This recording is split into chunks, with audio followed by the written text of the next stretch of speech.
চলুন তাহলে আজকে আপনাদের কাছে আরেকটা নতুন রেসিপি নিয়ে এসেছি। আজকে বানাবো প্রোটিন পাউডার। ঠিক আছে, যেটা বাইরে আমরা বাজারে কিনি সেটা যদি আমরা বাড়িতে বানিয়ে নিই বাচ্চাদের পক্ষে সেটা খুবই ভালো হবে। তাই দেখুন কী কী জিনিস দিচ্ছি আমি এটাতে। প্রথমে তো আমি এক বাটি ছোলা নিয়েছি, এটা হচ্ছে ভাজা ছোলা। আর নেব এক বাটি মাখানা।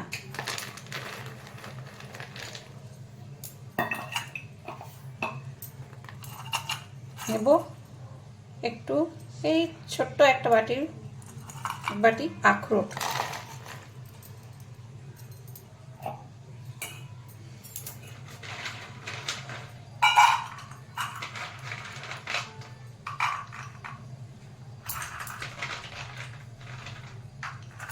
আর এই হাফ বাটির মতো নেব কাজু। আর নেব আমন্ড।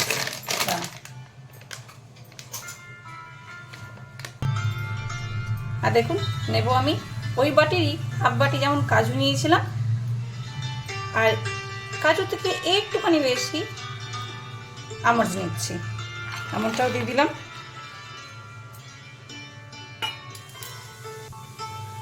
তো দেখুন এগুলো আমি নিয়ে নিয়েছি। এরপর এগুলো আমি একটু গরম কড়াইয়ে হালকা নেড়ে নেব সবগুলো। ঠিক আছে, তো দেখুন আমি গ্যাস জ্বালিয়ে দিয়েছি, কড়াই চাপিয়ে দিয়েছি। এরপর এগুলো আস্তে আস্তে দিয়ে দেবো।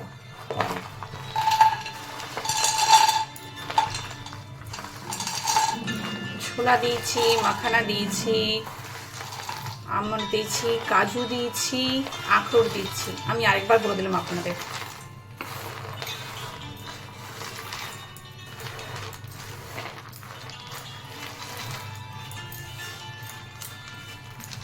এটা বাচ্চারা কি বড়রাও খেতে পারে।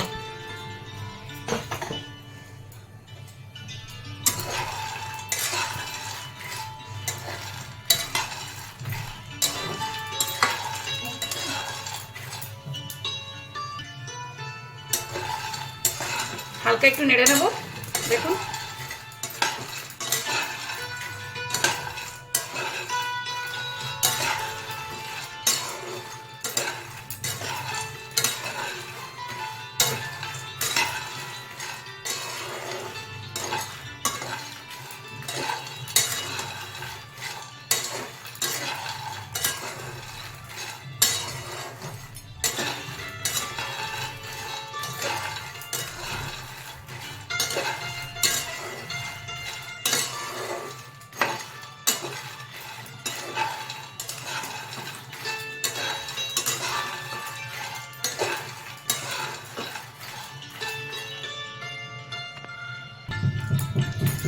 দেখুন আমি না মাখানাটা পরে আবার সবগুলো বার করে এরকম ভেজে নিচ্ছি, হালকা রোস্ট করে নিচ্ছি। কারণ মাখানাটা একটু হালকা করে রোস্ট না করলে এটা যখন একটু একদম মুচমুচে, দেখুন মুচমুচে হয়নি, মুচমুচে হয়ে গেলে তাহলে জানুন ভালো ভাজা হয়ে গেছে। সেই জন্য আমি ওগুলো আমার ভাজা হয়ে গেছে, ওগুলো আমি নিয়েছি।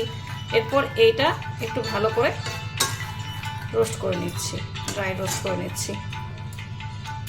বাবা গরম আছে, দেখুন হয়ে এসছে। ব্যাস এরপর আমি নামিয়ে নেব। তো দেখুন আমার সবগুলো ভাজা হয়ে গেছে।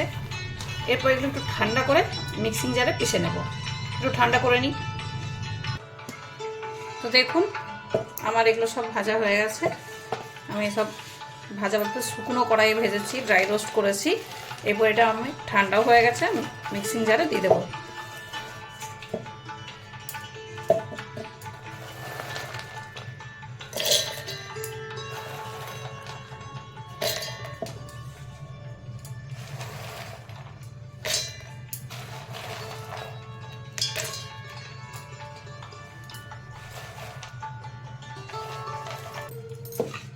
তাই চলুন এটা পিষে নিচ্ছি মিক্সিতে। ঠিক আছে,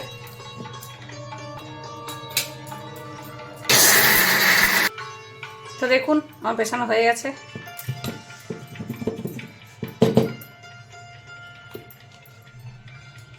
ব্যাস।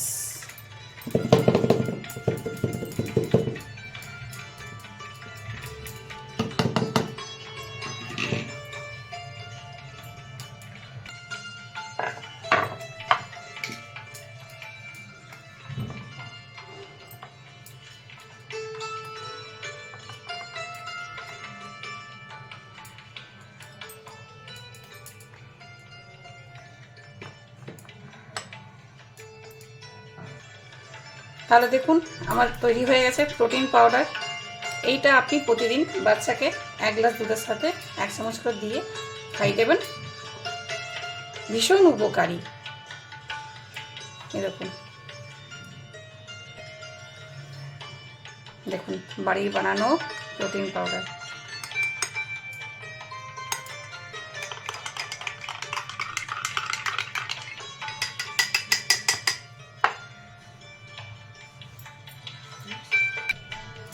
হ্যাঁ দেখুন আমার তৈরি হয়ে গেছে। আপনারা এরকম বাড়িতে বানাবেন আর আমাকে জানাবেন কীরকম হয়েছে জিনিসটা। একটা লাইক করবেন, শেয়ার করবেন, কমেন্ট করবেন। টাটা।